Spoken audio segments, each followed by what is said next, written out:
नमस्कार दोस्तों, मेरे चैनल में आपका स्वागत है।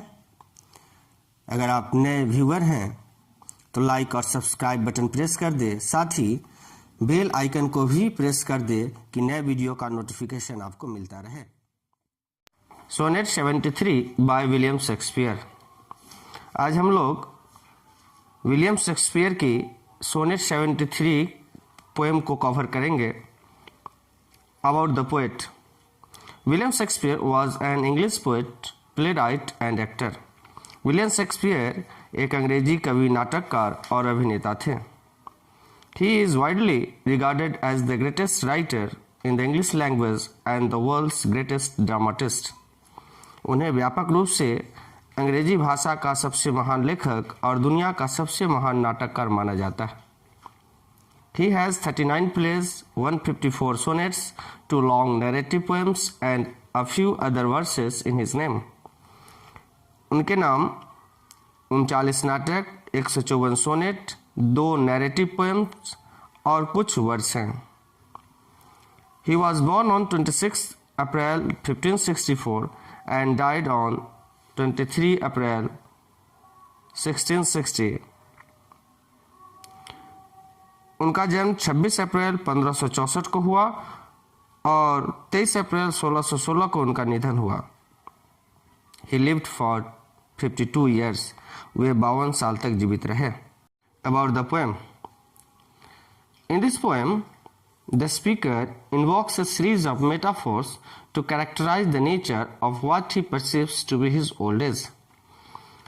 इस कविता में स्पीकर ने नेचर को चारित्रिक करने के लिए मेटाफोर की श्रृंखला पेश किया है जो ये अपनी बुढ़ापे में देखते हैं। In the first quatrain he tells the beloved that his age is like a time of year, late autumn, when the leaves have almost completely fallen from the trees and the weather has grown cold and the birds have left their branches.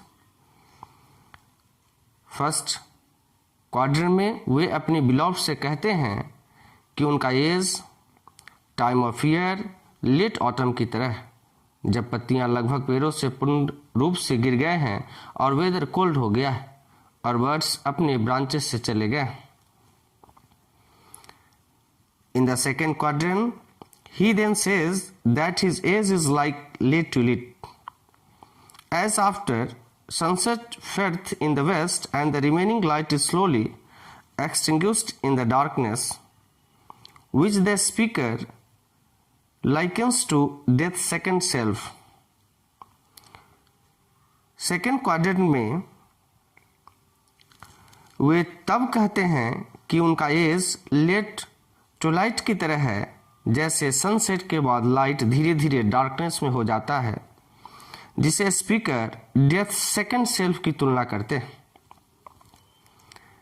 In the third quadrant the speaker compares himself to the glowing remnants of a fire which lies on the ashes of his youth, that is, on the ashes of the logs that once enabled it to burn and which will soon be consumed by that which it was nourished by, that is, it will be extinguished as it sinks into the ashes which its own burning created.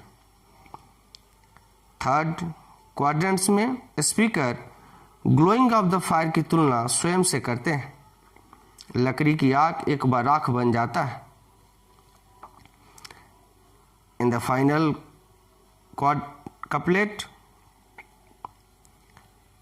the speaker tells the young man that he must perceive these things and that his love must be strengthened by the knowledge that he will soon be parted from the speaker when the speaker, like the fire, is extinguished by time. Final couplet में speaker young man से कहते हैं कि वह उन चीज़ों को ध्यान से समझता है और उसका प्रेम उसके ज्ञान से बल दिया जाना चाहिए, चूँकि वह स्पीकर से शीघ्र आग की तरह जुदा हो जाएगा। Sonnet means 14 lines of a poem. Sonnet 73 का फर्स्ट क्वाड्रेंट देखते हैं। That time of year thou mayst in me behold. That time of year means वर्ष का वो समय. Thou, archaic word of you. Mayst, may is written as mayst. Behold means to see. इस line से कवि कहते हैं तुम मुझ में साल का वह समय देख सकते हो. रीडर के रूप में स्पीकर किस समय की बात कर रहे हैं?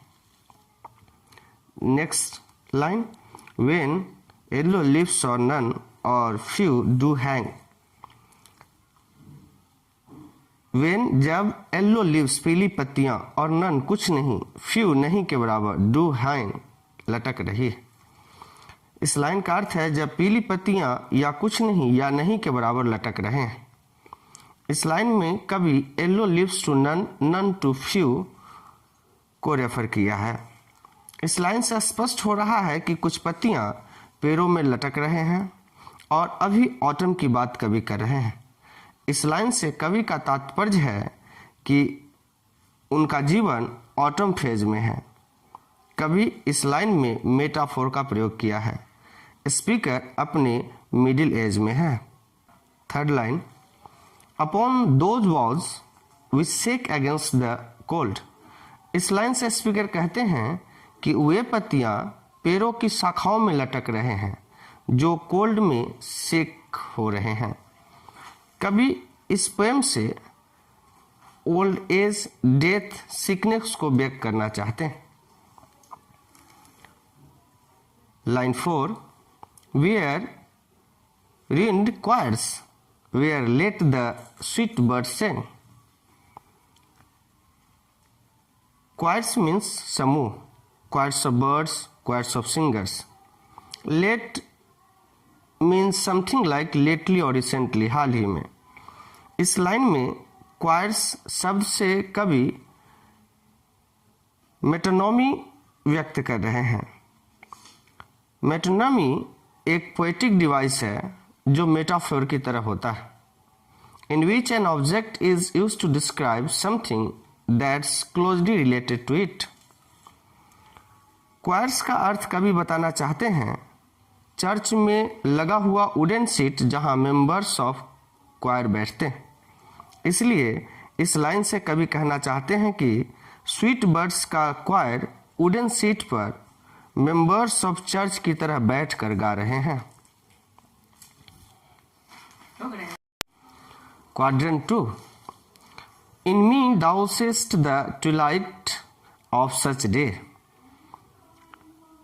यह लाइन क्वाड्रेंट 1 के फर्स्ट लाइन का आंसर है. Seest means see, twilight means गोधूली की वेला, such day means a time of the day. कवि कहते हैं कि तुम मुझ में दिन का एक समय ट्विलाइट को देखते हो. Next line, as after sunset faith in the west. अगर आप लाइन 5 और 6 को जोड़ेंगे तो वाक्य बनेगा the twilight of such day as faith in the west after sunset. इसका अर्थ है the last beat of day that is fading after the sun has already set. अर्थात दिन का अंतिम भाग सूरज डूबने के बाद लुप्त हो जाता है. Next line, which by and by black night doth take away. By and by means soon, शीघ्र. Doth archaic word of do. पिछले 2 लाइन से हम लोग जानते हैं कि सूरज पहले ही अस्त हो चुका है, लेकिन ग्लो, सूरज की लाल चमक अभी भी हॉरिजन में दिखता है. इस लाइन से कवि कहते हैं कि डे लाइट फेड हो रहा है तो ब्लैक नाइट इंक्रीज हो रहा है और दिन के स्थान को ग्रहण कर रहा है. Next line, death second self that seals up all in rest. इस वाक्य में कवि मेटाफोर का प्रयोग कर रहे हैं. कवि के अनुसार रेस्ट शब्द का 2 अर्थ होता है. पहला, the sleep that comes at the end of each day. प्रत्येक दिन के समाप्ति पर जो नींद आता है उसे हम रेस्ट कहते हैं। सेकेंड मेटामॉर्फिकली लिया गया है। रेस्ट का second earth rest of death, जो व्यक्ति के लाइफ के एंड में होता है। इसलिए इस लाइन से कवि कहते हैं कि रेस्ट डेथ होता है जो पर्सन्स लाइफ के एंड में आता है। Quadrant third, in me thou seest the glowing of such fire. ध्यान दे कि स्पीकर अपने जीवन के डिफरेंट सिचुएशन को व्यक्त करने के लिए डिफरेंट सेट ऑफ इमेजरी व्यक्त किए हैं। इस लाइन से कवि कहते हैं कि तुम मुझ में आग की चमक देखो। इस लाइन से कवि जलने की प्रक्रिया में खुद से आग की चमक की तुलना करते हैं। कवि ग्लोइंग ऑफ द फायर को यूथ के रूप में लेते हैं। Next line, that on the ashes of his youth doth lie. कवि इस लाइन में पर्सनिफिकेशन का प्रयोग कर रहे हैं। कवि कहते हैं कि आग एक यूथ होता है जब यह जलता है, इसके बाद आग ओल्ड एज में आ जाता है जब वुड का लास्ट पार्ट जलने के बाद एसेस के रूप में बच जाता है। Next line, at the death bed where on it must expire. इस लाइन में मस्ट का प्रयोग स्ट्रॉन्ग सेंस व्यक्त करने के लिए किया गया है। इस लाइन में कवि कहते हैं कि जिस प्रकार जलती हुई आग राख बन जाता है, उसी प्रकार व्यक्ति की मृत्यु निश्चित रूप से आना है और उसे भी राख बन जाना है। Last line, consumed with that which it was nourished by. Consumed means destroyed, was nourished means kept in existence। इस थर्ड क्वाड्रेंट में ग्लोइंग ऑफ द फायर को सेंट्रल थीम लिया गया है। आग का ग्लोइंग वास्तविक में वुड से होता है। जैसे जैसे आग जलता है वैसे वैसे फ्यूल राख बन जाता है। कवि कहते हैं कि समय आएगा जब कोई फ्यूल नहीं बचेगा। जब ऐसा होगा तो इसे कहा जाएगा कि ग्लोइंग आग के द्वारा कंज्यूम्ड हो गया है। Line 13 and 14, this thou perceived which makes thy love more strong. यह फाइनल कपलेट है। इससे पहले 1 to 3 क्वाड्रेंट्स में लाइफ, डेथ, एजिंग जैसे टॉपिक की चर्चा किया गया था, लेकिन सोनेट के फाइनल इस कपलेट में डिफरेंट फ्रेज को व्यक्त किया गया है।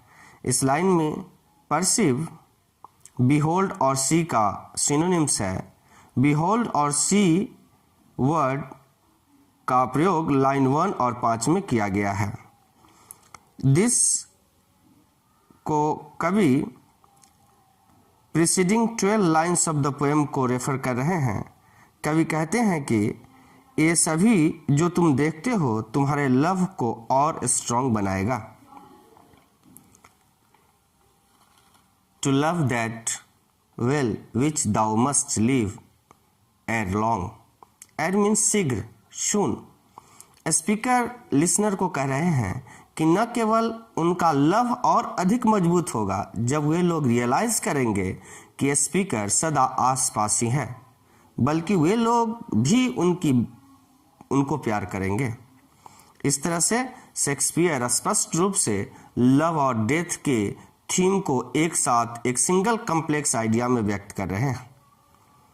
इस प्रकार सोनेट 73 का फुल एक्सप्लेनेशन कंप्लीट हुआ।